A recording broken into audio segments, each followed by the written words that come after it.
ఒకవేళ స్టూడెంట్ కనుక ఇంట్లో పిల్లలు సివిల్ సర్వీసెస్ ఎగ్జామినేషన్కి ప్రిపేర్ అవ్వాలనుకున్నప్పటి నుంచి వాళ్ళని ఎప్పటి నుంచి గ్రూమ్ చేయాలి అనే దానికి సంబంధించి వాళ్ళకి ఎప్పుడైతే పేరెంట్స్ అంటే జనరల్గా చైల్డ్హుడ్లో వాళ్ళకి సివిల్ సర్వీసెస్ ఐఏఎస్ అవుతామో ఐపీఎస్ అవుతామో చాలామంది పిల్లలు చెప్తూ ఉంటారు.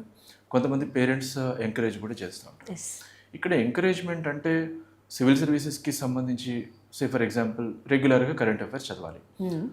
చిన్నప్పటి నుంచి ఇంట్లో న్యూస్ పేపర్ ఉన్నప్పుడు తెలియకుండానే అది ఒక హ్యాబిచువల్ యాక్షన్ అవుతుంది పిల్లలకి.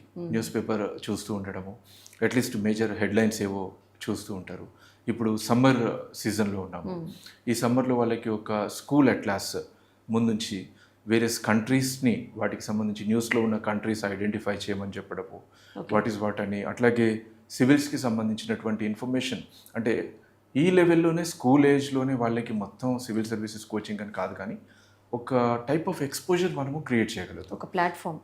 ఎస్, ఇలా ఉంటుంది నాన్న, ఈ సర్వీసెస్ ఇలా ఉంటాయి, మీరు ఈ సర్వీసెస్లోకి వెళ్తే ఇలా ఉంటుంది, ఇలా మీరు ఈ స్టేజ్లో ఎగ్జామ్ రాయగలుగుతారు, ఇప్పటి నుంచి ఇలా ప్రిపేర్ అవ్వాల్సి ఉంటుంది. దానికోసం మళ్ళీ హార్స్ టుగెదర్ కూర్చోవాల్సిన అవసరం లేదు.